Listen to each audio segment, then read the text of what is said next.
Hello everyone and welcome back to the offline video series of Biology of class 6. So today in this video we are going to start with a new topic, circulation in human beings. Now circulation in human beings takes place in two ways. That means there are two types of circulations which takes place in human body. Now the first type of circulation is pulmonary circulation and second type of circulation is systemic circulation. Pulmonary circulation takes place between heart and lungs itself, while systemic circulation takes place between heart and body. Means there is no involvement of lungs in systemic circulation. So, in order to understand both types of circulation, let us have a look on the circuit of circulation. So, this is the circuit of pulmonary circulation. In pulmonary circulation, circulation starts from right auricle. As you can see, in right auricle, deoxygenated blood is stored. So this deoxygenated blood from right auricle is pumped into right ventricle. And from right ventricle, the deoxygenated blood is carried up to the lungs with the help of pulmonary artery. Now in lungs, oxygenation of blood takes place. That means the deoxygenated blood is converted into oxygenated blood through gaseous exchange.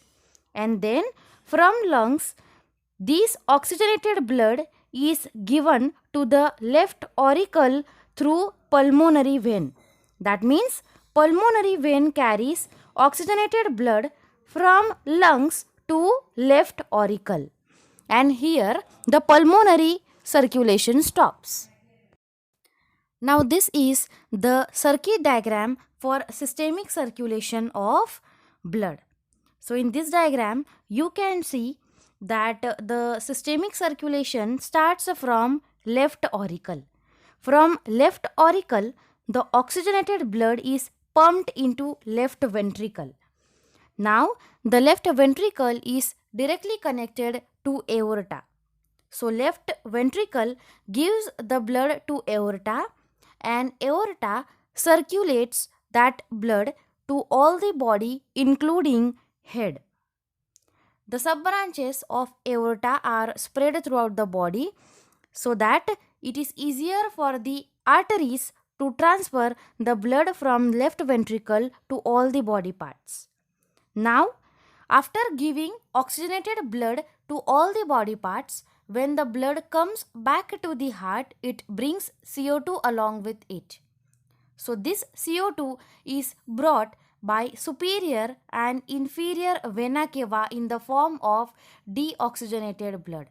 That means superior vena cava brings deoxygenated blood from heart and stores it into the right auricle, while inferior vena cava brings deoxygenated blood from body parts and stores it into the right auricle.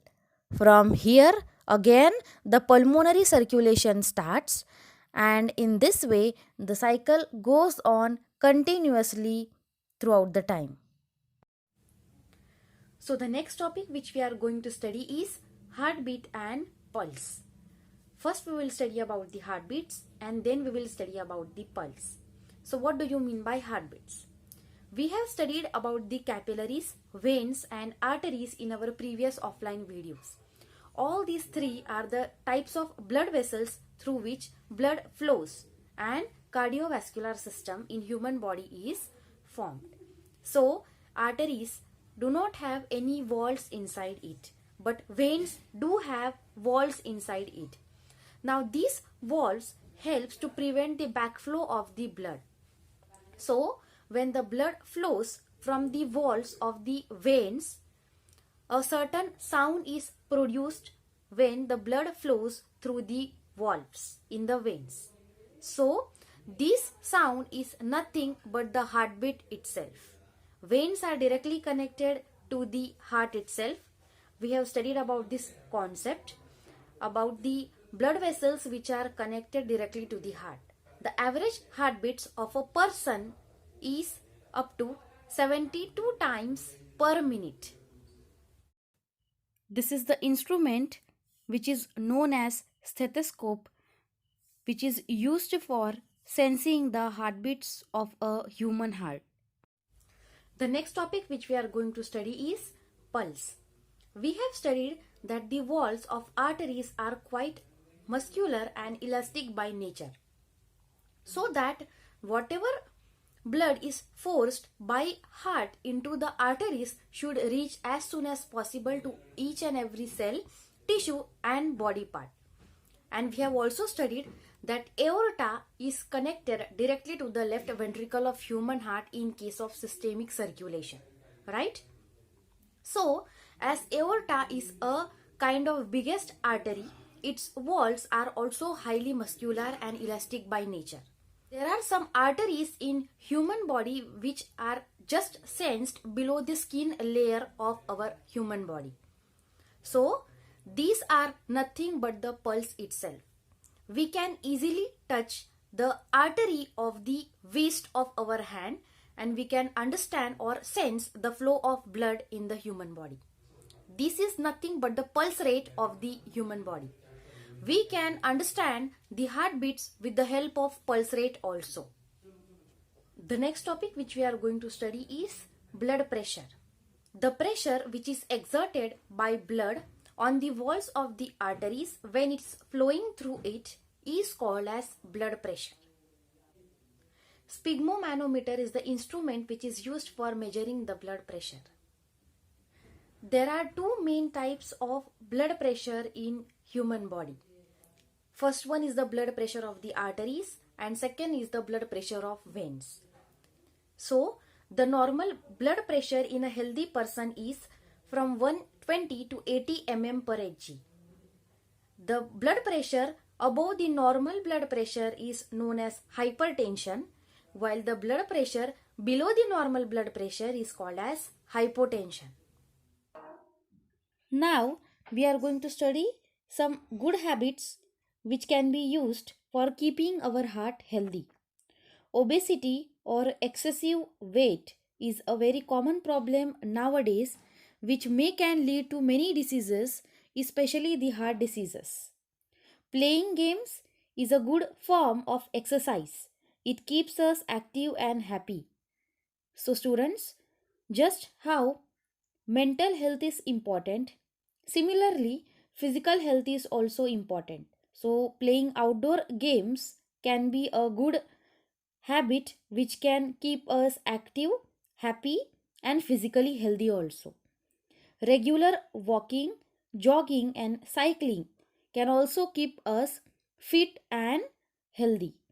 Avoid too much of oily food and fried food that contain too much amount of fats. Excessive eating of fast food deprives our body of required nutrients. So one should eat lot of vegetables and fruits through which we get different types of macro and micronutrients. One should always eat healthy and food which contains fiber such as cereals, oats, whole grains, etc. Avoid eating excessive amount of sweet food. Too much amount of sugar in body is a major cause of obesity. So one should avoid eating sweets. So the next topic which we are going to study is blood groups in human beings. You all know it very well that there are four major types of blood groups found in human beings and they are A, B, AB and O. So let us study about all these types of blood groups in detail.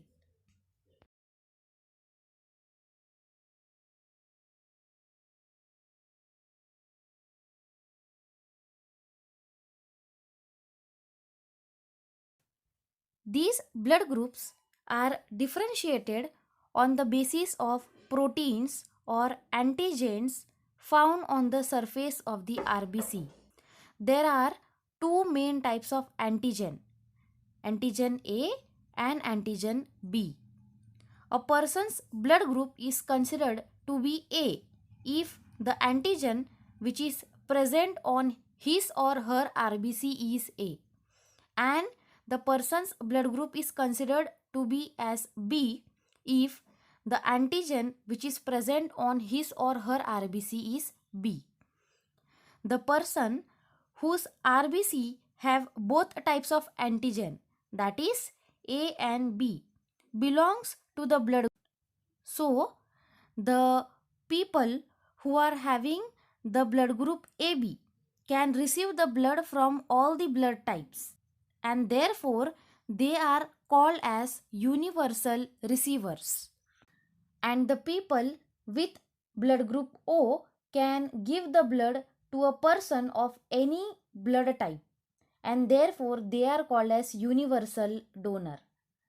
Blood donations and blood banks are the voluntary procedures where blood is drawn from a healthy person's body, called as donor, to a person who needs it during a surgery or a medical treatment. Normally, the pinch of blood, that is 420 ml, is withdrawn from a donor at a given time. Blood bank is a place where the blood is collected from the donors. That blood is stored over there, it is preserved so that it should be used later for various receivers. What is blood? There are various definitions which defines blood. In simple words, it's a red liquid which circulates in arteries and veins, humans and other vertebrate animals, carrying oxygen to and carbon dioxide from the tissues of the body. Other defines blood as vital principle of life. It is the mechanism of blood in bodies of living organisms which can differentiate one individual from the other based on the presence or absence of specific antigens in blood. This system is called blood group. There are 4 blood groups: A, B, AB, and O blood groups. While blood types are 100% genetically inherited, the environment can potentially determine which blood types in a population will be passed on more frequently to the next generation. Blood type A, if the red blood cell has only A molecules on it. Blood type B, if the red blood cell has only B molecules on it. Blood type AB, if the red blood cell has a mixture of both A and B molecules. Blood type O, if the red blood cell has neither A or B molecule. Blood group facts. There are 8 different common blood types, which are determined by the presence or absence of certain antigens, which are substances that can trigger an immune response if they are foreign to the human body. Since some antigens can trigger a patient's immune system to attack the transfused blood, safe blood transfusions depend on careful blood typing and cross-matching. Now, the next turn is to know about an interesting factor known as Rh factor, which can be either present positive or absent negative. In general, Rh negative blood is given to Rh negative patients, and Rh positive blood or Rh negative blood may be given to Rh positive patients. Are you a universal donor? A universal recipient? The universal red cell donor has type O negative blood type. The universal plasma donor has type AB positive blood type. Blood transfusion. Blood transfusion is a medical term. It means a procedure used to transfer blood, or some products based on blood, from the circulatory system of one human to that of another human. Blood types are very important when a blood transfusion is necessary. In a blood transfusion, a patient must receive a blood type compatible with his or her own blood type. If the blood types are not compatible, red blood cells will clump together, making clots that can block blood vessels, causing a potentially fatal situation. Therefore, it is important that blood types can be matched before blood transfusions take place. In an emergency, type O blood can be given because it is most likely to be accepted by all blood types. However, there is still a risk involved. Why blood transfusions are performed? loss of blood during surgery or from an injury or an illness. An inability to make enough blood. Some illnesses and treatments can harm the bone marrow's ability to make blood, e.g., chemotherapy decreases production of new blood cells. To prevent complications from an existing blood or bleeding disorder, such as sickle cell disease, thalassemia, or anemia caused by kidney disease, haemophilia, or von Willebrand disease.